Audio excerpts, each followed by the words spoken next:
So in thinking about the guests that I wanted to bring today, appearance is sort of, for a lot of people, a no-brainer. If I work in a corporate job, I need to look corporate probably. Or if I'm working on a construction site, obviously there's an appearance that goes with that, or a wardrobe or a uniform or whatever that goes with that. But when you look at the psychological side of image and how people will form perceptions about you, about your credibility, whether you can do a job or not, about your attitude, even whether you have a sense of humor. There are like 12 different beliefs that people will form in the first 30 seconds of initially meeting you based on what they see. And that's before you ever open your mouth to say hello. Now, some of us can give off a great first impression until we open our mouth to say hello. And then people have a different perception of us. So my third A of image is ACE, A-C-E, the ability to communicate effectively.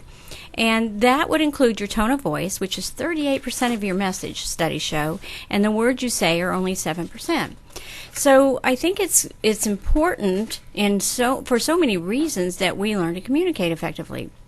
So today I invited Anthony Kung, who is the Lieutenant Governor of Education and Training for the District 50's Toastmasters here in this area, and which is also a part of Toastmasters International. And I wanted him to talk about how Toastmasters can help someone, and also I'm going to relate it back to image and how it can actually help you project a well-rounded image. So first of all, Anthony, welcome. Thank you for being here. Thanks for having me, Cathrine. Oh, you're totally welcome. I'm glad you're here. Tell me, what is Toastmasters for those people who don't know what it is?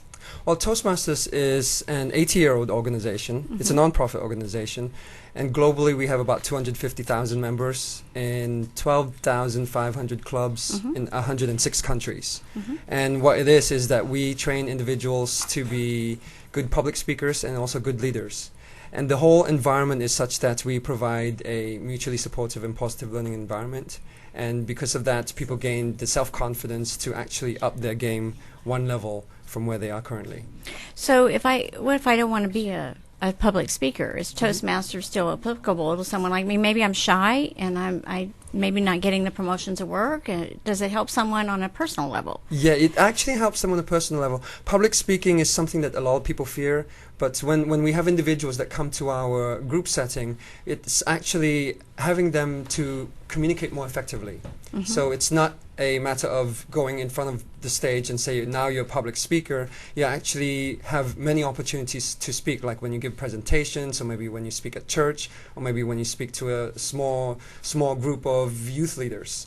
And so we have many individuals that I've seen who are very shy in the beginning, and they would have their first speech, but by the time they progress through the whole program, you would be surprised how much they open up, and their self-confidence actually grows a lot more.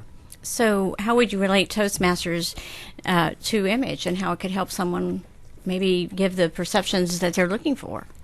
Well, the 3 A's that you mentioned, the ability to communicate, mm-hmm. that is where Toastmasters can really help out. Because we have some of the exercises that we go through is to look at our filler words. And when we have filler words, you have the us, the ums, the you knows. When you have those, your message that comes across to the audience, it gets diluted a little bit. So we try to minimize that, and in some cases we get rid of that completely. And once that'd be nice. That's right, Kathy.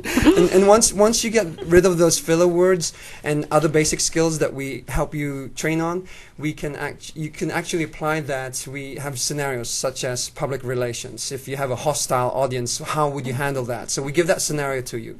If you have sales, how would you handle that? If you have, say, just being in front of a group, accepting an award, what would you say? Or what would you say if you would be the one giving an award? So things like that. Giving technical presentations. I mean, I'm an engineer by trade. And you should never believe that. And usually engineers, when they give presentations, they put people to sleep, right? Yeah. Right. So, we try to take care of those issues. Okay, so you mentioned the filler words, the ums and ahs. I would think perceptually someone might think that you're unclear about what your message actually is, Exactly. or that you're stalling for time, Right. and maybe they don't even trust your message. Would Mm-hmm. you agree with me on that? Yes, definitely. And once you minimize that, the message come across more strongly. Okay, so if I'm in job transition, I could see where Toastmasters could help me, and there are a lot of people who are in job transition through layoffs, or maybe being fired, or their mm-hmm. jobs have been eliminated. How could Toastmasters help someone in job transition? Well, we have one part of our program. We actually help you with the impromptu speaking. So basically what it is that you need to do is go up to the room, you're given a question, and you're given a certain time to answer it. And that is the same environment you would get at a job interview. You sit down, interviewers right there, ask you questions, you have no idea what they're going to ask, and you have to answer it in the most effective manner. And so you get that sort of training. Thinking on your feet. That's right. Shooting from In the 2 hip. words, right. Right. Well, also too, I'm thinking as a parent, maybe with young children, Yeah. not even young children, young people, Right. young, say teenagers in early 20s. I noticed that some of the communications that I get with them are abbreviated. They're right. used to talking on the computer. They're used to That's right. texting. I've even learned to abbreviate a lot of my communications. Mm-hmm. But what I'm finding, and I'm hearing from HR people in corporations, is they're not able to communicate on a corporate level a lot of times because of the abbreviated way that they speak nowadays. And Yeah. on the internet and on the computer. What would Right. you say to that?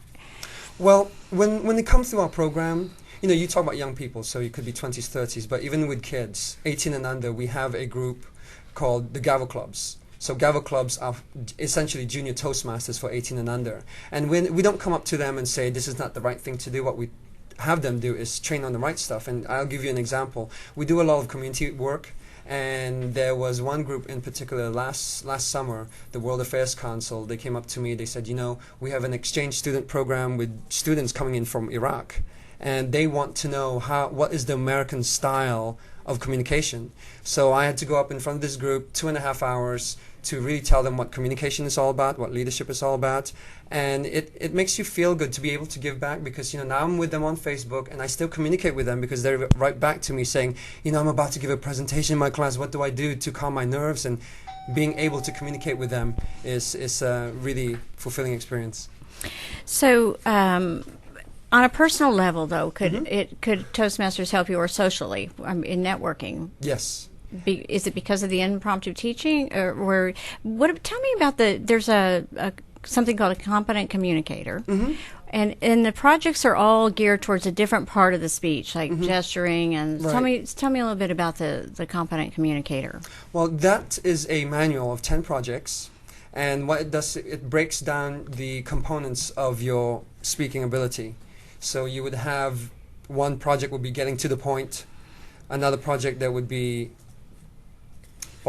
body gestures, physical gestures, and vocal variety, and researching your topic, how to persuade an audience, how to inspire an audience. So you get all those 10 projects, you deal with it individually, and then we wrap it all up, and so that you can have a skill set to work off of. And after that, we actually have 15 other different manuals. So these 15 manuals deal with different areas of expertise, such as public relations, sales, technical presentations, and giving specialty speeches. So I would say that Toastmasters is even good for the person who wants to be more of a leader. Would you Yes. agree with that? Yes, what we have most members not realizing initially, because most people that join the groups, they would say, well, I want to communicate in front of the audience more effectively. And once they get those skill sets down, they later find out that to be a leader, you need to communicate effectively. I mean, I'm sure we've seen leaders who have perhaps, a lesson or two that they could improve on with regards to communication. And that's a good way if someone wants to do public speaking, and like Jeff Klein, and That's right. that would be one of the first steps, because It is. That's right. yeah. So you oversee something like 150 clubs and like 3,000 members, right? So That's right. if I'm interested in Toastmasters, how do I figure out which of those 150 clubs or that I should belong to?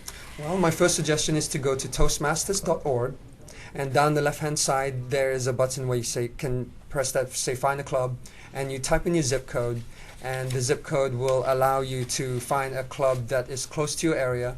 And it even works overseas. If you happen to be in India or another country watching this program, you still can go to the same website, find a club, say that you're in India, and it would give you a list of all the clubs that are in India, China, or Wow. we're in 106 countries. So if you don't have a zip code, that's not a problem. Just say which country you're in. And Okay, well, I think we're about out of time, but I thank you so much for being here. Thanks so And much. if you want to hear more about My Image Perspectives, you can visit me at www.personasid.com. Thank you so much for being here, Anthony. thank you. And Anthony, you're just going to have to come back. I will.